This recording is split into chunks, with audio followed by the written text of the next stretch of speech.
আচ্ছা তাহলে কার কার মা সিরিয়াল দেখে হাত তোলো আরেকবার, আমি দেখে চলে যাব। কার কার মা জোর করে হাত তুলি। আমার মা দেখে, তোমার মা দেখে তো? হাত তোলো। তোমার মা দেখে? আমার দেখে না। আমি জানি তোমার মা দেখে, তুমি বলছো দেখে না। হাত তোলো। হ্যাঁ, আর কার মা দেখে? চোখ ছেয়ে বল সব। হ্যাঁ বাহ, ঠিক আছে চলো। পিছনে মা নেই তো? মা আছে কচি? একটা লাঠি দাও, মায়ের কাছে একটা লাঠি দাও। নামাও। মান সম্মান খালে এইরকম সন্তান মরেছে, এইবারে মরেছে। আচ্ছা সিরিয়াল নিয়ে কি একটা গজল আমি পরিবেশন করব? হ্যাঁ করব, চলো। আমাদের ওইদিকে খুব উৎপাত, তা কবিতার ছন্দের মাধ্যমে কিছু ছন্দ লিখেছে, সেই ছন্দ আমি তুলে ধরছি। কবি তার ছন্দের মাধ্যমে কি বলছে? সিরিয়ালে পাগল হলো সারা জামানা, নমাজ ভোলে কিন্তু সিরিয়াল দেখতে বলে না। মানে নামাজ যদি ভুলে যায়, সিরিয়াল দেখা বলে না। কিছু কিছু গ্রামের এমন মা, যদি এই গ্রামের মা বোনেরা দেখতো বাবা, এত সুন্দর মাসিবা কায়েম হতো না, তাই না? ভাই গ্রাম কালেকশন হয় তো, ওই ডিম বেচা টাকা, মুরগি বেচা টাকা যদি না দিত হতো নাকি? লক্ষ্মীর ভান্ডার, তাই না কবি? এখন লক্ষ্মীর ভান্ডার, এখন ডিম বাজা টাকা না। যাই হোক মোটামুটি সব রকম টাকা দিয়ে একটা মাজমা কায়েম। কবি তার ছন্দের মাধ্যমে লিখছে, সিরিয়ালে পাগল হলো সারা জামানা, সিরিয়ালে পাগল হলো সারা জামানা, নামাজ বলে কিন্তু সিরিয়াল দেখতে বলে না, নামাজ বলে কিন্তু সিরিয়াল দেখতে বলে না। আরে আমার নতুন ভাবি ভাইকে ছাড়তে রাজি, আমার নতুন ভাবি ভাইকে ছাড়তে রাজি, তবুও ভাবি সিরিয়াল দেখা ছাড়তে পারি না। টিভি ছাড়া এই দুনিয়ায় পৌঁত টেকে না, টিভি ছাড়া এই দুনিয়ায় পৌঁত টেকে না। সিরিয়ালে পাগল হলো সারা জামানা, সিরিয়ালে পাগল হলো সারা জামানা, নামাজ ভোলে কিন্তু সিরিয়াল দেখতে বলে না, নামাজ ভোলে কিন্তু সিরিয়াল দেখতে বলে না। ভাই আমার শামসুর জামান আরে হাফেজ হয়েছে, আরে বয়সে করে ভাই আমার আরে বিয়ে করেছে।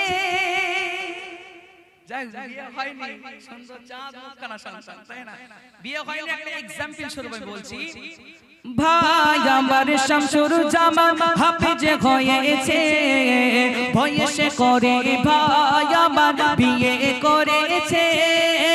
নূতন ভাবি বলে ওগো টিভি আমার চাই, নইলে হুজুর তোমার সংসার করতে রাজি না।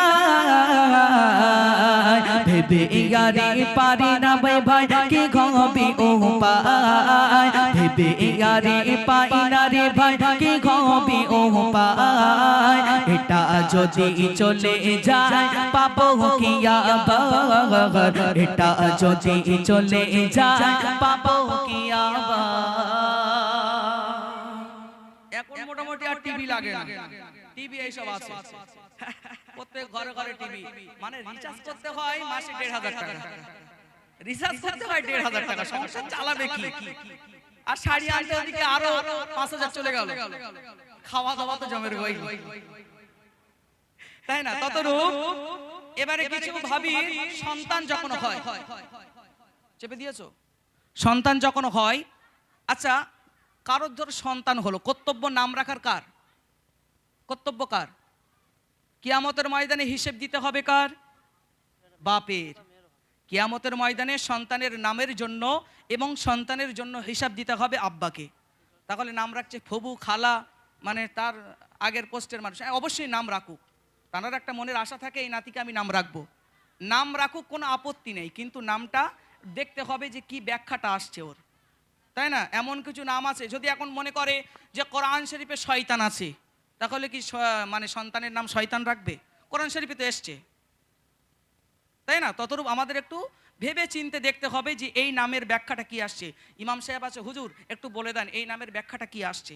সুন্দর একটা নাম দেখে আমরা রাখতে হবে। কবি তার ছন্দের মাধ্যমে লিখছে, এবং বাচ্চা কাচ্চা যখন কাঁদে, বাচ্চা কাচ্চা যখন কাঁদে, আমরা মায়েরা কি করি, সেই গোপাল ভাঁড়, তারপরে আছে যে বিশু বলছিল দাঁত ভাঙা বিশু, ওই বিশু চালিয়ে দিই, এরা বলছে লেবেল বিশু।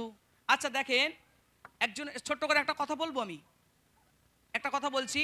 একজন স্ত্রী তার স্বামীকে বলেছে বাজার থেকে একটা কলসি এনে দেবে আমাকে, একটা বাজার থেকে কলসি এনে দেবে। স্বামী কিছু না ভেবে চলে গেছে বাজারে, বাজারে গিয়ে বলছে দোকানদার একটা কলসি না একটা মালসা দেন। স্ত্রী বলেছে একটা কলসি আনতে, কিন্তু এই স্বামী গিয়ে বলছে একটা মালসা দেন, আর দোকানে লেখা আছে মাল নেওয়ার পরে আর ফেরত নেই। মাল নেওয়ার পরে, একটু ভালো করে শুনতে হবে কি বলতে চাচ্ছি আমি, মাল নেওয়ার পরে আর ফেরত নেই। এ মোটামুটি কলসি না নিয়ে মালসা নিয়ে বাড়ি চলে এসছে। এদিকে স্ত্রী রেখে ভোম, হ্যাঁ গো তোমার নিতে বলেছি আমি মাল কলসি, তুমি নিয়ে গেছো মালসা, এ কি হলো, ফেরত দিয়ে আসো যাও। এ বেচারি খুব চিন্তায় পড়ে গেছে, দোকানে লেখা ছিল যে মাল নেওয়ার পরে আর ফেরত নেই। খুব টেনশন একটা পড়ে গেছে, দোকানদারে গিয়ে বলছে ভাই আমি তো বোর্ড দেখে গেলাম মাল নেওয়ার পরে আর ফেরত নেই, তা তুমি মোটামুটি ওটা ভেঙে আমাকে একটু কলসি করে দাও, ভেঙে আমাকে একটু কলসি করে দাও। আচ্ছা ওই মালসাটা যদি আমরা ভাঙি, ওটা কি কলসি হবে না কি হবে, কুচু কুচু খাওয়া হয়ে যাবে, তাই না? কিন্তু ওই মালসাটাই সম্ভব ছিল কলসি করার জন্য যখন নরম কাদা ছিল। ওই মালসাটা যখন নরম কাদা ছিল, আমরা যদি মনে করতাম ওটা চায়ের একটা খুঁড়ি বানাবো, আমরা বানাতে পারতাম। যদি দইয়ের একটা খুঁড়ি বানাবো, আমরা বানাতে পারতাম। কিন্তু যখন ওটা হয়ে গেছে, তারপরে যদি আমরা মনে করি এটা চায়ের কাপ বানাবো, দইয়ের খুঁড়ি বানাবো, কখনোই সম্ভব নয়। আজকের সন্তান বড় হয়ে যাবার পরে পিতারা বলছে কোচি নামাজ পড়তে যা, ওই সন্তান বলছে আব্বা যেতে পারবো না, কারণ যখন নরম কাদা ছিল ওই সন্তানকে তখন কোনোদিন বলেনি। আব্বা নিজেই যায়নি, সন্তানকে কিভাবে বলবে? আব্বা নিজেই যায়নি, সন্তানকে কিভাবে বলবে? আজকের কোরআনে বলছে আল্লাযী খলাকাল মাউতা ওয়াল হায়াতা লিয়াবলুয়াকুম আইয়ুকুম আহসানু আমালা। এই হায়াত আর মৌতের মাঝখানে যে দীর্ঘ লম্বা সময়টা আমাকে আপনাকে আল্লাহ দিয়েছে, এই দীর্ঘ লম্বা সময়টা আমরা কি করব? লিয়াবলুয়াকুম আইয়ুকুম আহসানু আমালা, নেক আমল দিয়ে ভরপুর করতে হবে। কুনু ফিদ দুনিয়া কাআন্নাকা করি, দুনিয়াটা হলো একটা মুসাফিরখানা। এই মুসাফিরখানার আমি আপনি আমরা সবাই এক একটা মুসাফির, তাই না? ততরূপ কবিতা ছন্দের মাধ্যমে লিখছে, দেখেন ভাবিরি বেগের দাম রেখেছে আরে খাতুনে পম্পা, আরে কাদিসি দাবা শুরু হবে দেখে সাত ভাই চম্পা। ওই টাইমটা যদি কাবা বাইতুল্লাহ শরীফের পড়াটা চালিয়ে দিত, ওই বাচ্চাটা সব সময় বলতো আম্মা জান আপনি ওই পড়াটা একটু চালিয়ে দেন। ভাবিরি বেগের দাম রেখেছে খাতুনে পম্পা, কাদিসি দাবা শুরু হবে দেখে সাত ভাই চম্পা। ওই বেগেটা বড় হয়ে বলো কি ভালো হয়, যদি তারে ছোট দেখে সিরিয়াল শেখায়। বিদেশে তো পাগল হবে সিরিয়ালের প্রেমে, বিদেশে তো পাগল হবে সিরিয়ালের প্রেমে। হুজুর কটা ধরা পড়েছে ওদের কেড়ে। এবার শেষ সন্ধ্যা প্রিয় কি লিখছে যে এক বাড়িতে থাকে কে কে? বৌমা এবং শাশুড়ি। কে থাকে? বৌমা এবং শাশুড়ি। আচ্ছা বৌমা যদি মনে করে এটা আমার নিজের মা, তাহলে সংসারে কোনো ঝামেলা থাকে? কোনো ঝামেলা থাকবে না। আর মা যদি মনে করে এটা আমার নিজের মেয়ে, ওই সংসারে কখনোই ঝামেলা হতে পারে না, পারে না, পারে না। দুজনকেই দেখে নিতে হবে, ভালোবাসা দিয়ে তৈরি করতে হবে। মা শুয়ে আছে, মেয়ে শুয়ে আছে, বৌমা শুয়ে আছে, মা একটু রান্না করে দিল কি আছে, নিজের মেয়ে হলেও তো রান্না করে দিত। শাশুড়ি মা শুয়ে আছে, বৌমা রান্না করে দিচ্ছে কি আছে, করে দেব। কিছু কিছু আমাদের গ্রামের ওইদিকে কি হয়, কবিতা ছন্দের মাধ্যমে লিখেছে, এক বাড়িতে থাকে দেখো আরে বৌমার শাশুড়ি,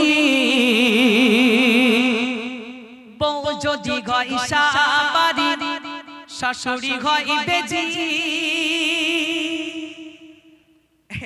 কমিটি ভাইরা আমাকে বলো কাট করে নিয়ে যাও ভাই, নাহলে এই গ্রামকে আর যেতে পারবো না। আশা করি এই গ্রামের মা বোনেরা খুবই ভালো, যদি ভালো না হতো নবী প্রেমী মানুষ এমন দেখা যায়। আমরা যাই বঙ্গার দিকে শুধু যুবক যুবক যুবক, মানে মায়েরা খুব কম যায়, এরা নাচ বেশি পছন্দ করে না, কিন্তু এই সালারহাটের মা বোনেরা এরা নাচকে খুব পছন্দ করে, নবীর নাচ শুনতে এরা খুব ভালোবাসে। কবি তার ছন্দের মাধ্যমে লিখছে, যা হয় শামসুজ্জামানদের পাড়ায় আর আমাদের পাড়ায়, ঠিক আছে?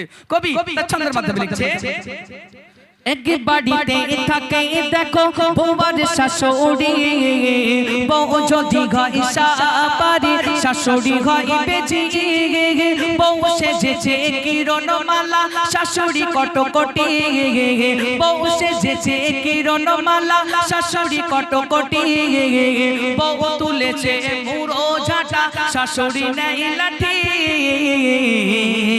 সমাজেতে যা ঘটেছে করি বর্ণনা, সমাজেতে যা ঘটেছে করি বর্ণনা, এমডি মাসুদ শত কথা লিখিতে ছাড়ে না, এমডি মাসুদ শত কথা লিখিতে ছাড়ে না।